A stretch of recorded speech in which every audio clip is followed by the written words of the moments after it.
Hi guys, luto tayo ng sizzling tofu ala Maxes. First, iprito ang tofu. Huwag nyo masyado i-overcook yung tofu para hindi tumigas.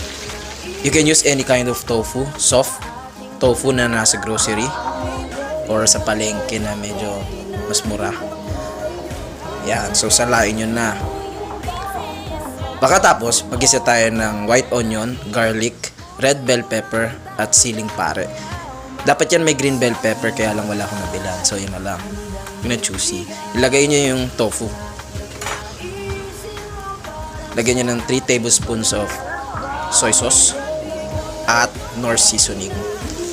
3 tablespoon yan. Kaya lang tansya-tansya na lang. Kunwari na lang. Yan. Lagyan nyo na rin ng hot sauce. Kung wala, okay lang din. Tapos, lagyan nyo ng star margarine. Make sure naka-turn off yung flame para hindi malusaw ang star margarine at mayonnaise.